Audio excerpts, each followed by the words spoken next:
so somebody suggested to you faith-based movies, right? Yeah, But if you, and you can tell me I'm wrong here, but I think that that's also working for you because it's part of who you are, right? exactly. If somebody had said to me, like, I hate horror films, this is a great, I mean, good for people who like them, but I mean, like, I can't watch them. They freak me out unless they're just stupid, cheesy 70s, whatever. So, but if somebody said to me, Sherry, if you made horror films, you could make money. I don't think it would work for me because it wouldn't be authentic. Yeah, So, can you absolutely. talk a little bit about the importance of that authenticity? You kind of touched upon it, right? Saying you grew Yeah. up a minister's child, but please.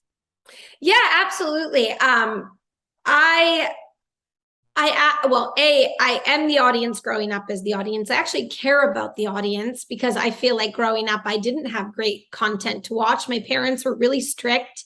And I was like, where's Mean Girls for me? and and that made me excited that I could speak to a very big audience that wasn't spoken to.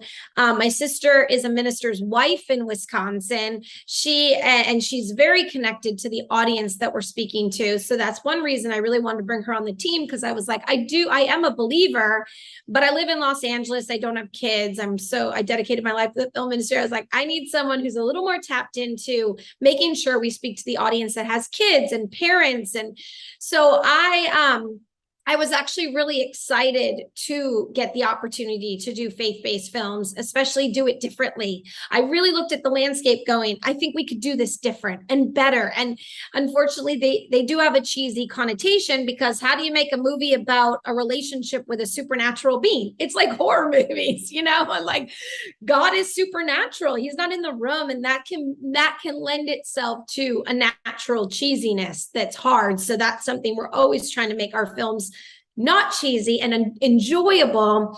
I got really excited when I came up with this idea called Switched. And it's about two girls in high school. One's the bully, one's the girl she bullies. The girl she bullies prays that the other girl would know what it's like to walk a day in her shoes. And they wake up switched, and they go on to find love and empathy and compassion for each other.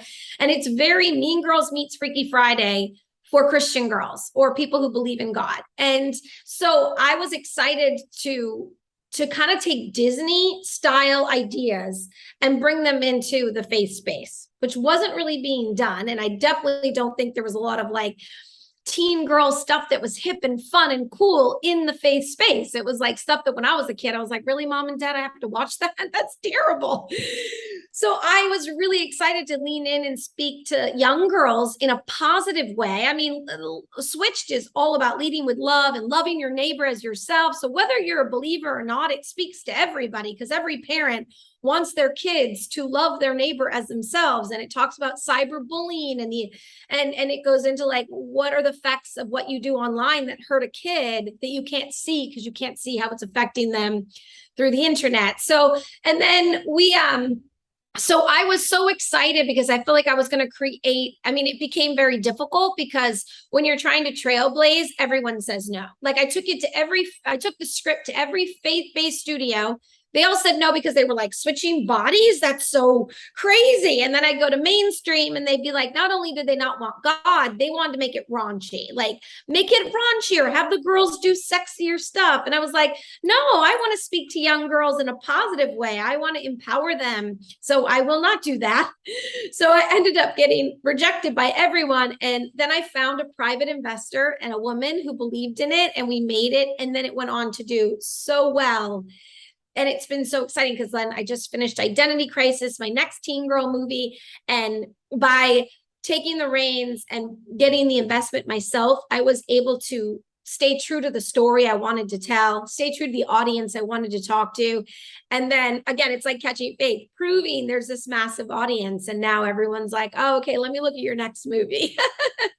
People often frown upon that. They're like, oh, but you have to do this and you have to do that. But I think in the end, it's like, what is your goal and where do you want to be? And what is it you want to put out to the world? Because you could have immediately, quote, sold out, made your film raunchy, had the girls wear, I don't know, their underwear, running around the Going screen, to parties, getting drunk, getting high, showing things that you personally are not comfortable with or don't want to do, right? yeah. And it's not the image you want to put out. And I think it's important for people. I don't really know what I'm asking you here, but I guess to me, it's like really important that you can go to bed at night and wake up and feel like I'm doing what I believe in. Yeah. Because at the end of the day, that's what matters. It is. It is. And I got offered from a large studio a lot of money for Switch, and it was hard. I mean, I had to like sit down and go. I mean, I've been part of women in film. I've been out here a long time. I've been such an advocate for women. I was part of Women in Moving Picture Salon. I wrote for Ms. in the Biz for 6 years and encouraging women to get behind the camera. So my integrity as a woman in the film industry, even beyond the faith part, I was like, I will not speak to girls in the way that Hollywood continues to do a narrative that I am trying to change. So I had to say, no, even if like, and that was what's interesting going back to the faith-based thing. I have been able to keep my movies very clean and actually empowering young women by staying in the faith space, because clean is just obviously what they want. So, and then to also to touch upon what you said, one of the biggest things when I went into making faith-based is that I didn't want to be preachy. I have no desire to convert people through my films. My films just happen to have a Christian in it, just like if you happen to have a Jewish or a Muslim, or you know what I mean? They were never like, I never wanted the story to come out to you and make you feel judged or, ooh, I just wanted to be like, this is a fun story who's someone who happens to believe in this particular God. Really. And it was really important to me that a believer or non-believer could enjoy these movies, because the message isn't about you being converted. It's about really love and family and connection. And I feel like even for Switched, you know, a lot of times, I'm sure you've seen this in pitching stuff, they really want it to be about the girl chasing a boy. And Switch was so much about these relationships between these girl cliques. And really the guys were like lampshades. We were like, I don't even care about them. This is about these girls learning how to be friends with one another in high school. And if we could change the way girls see each other in high school, we could change the future generations of women to come.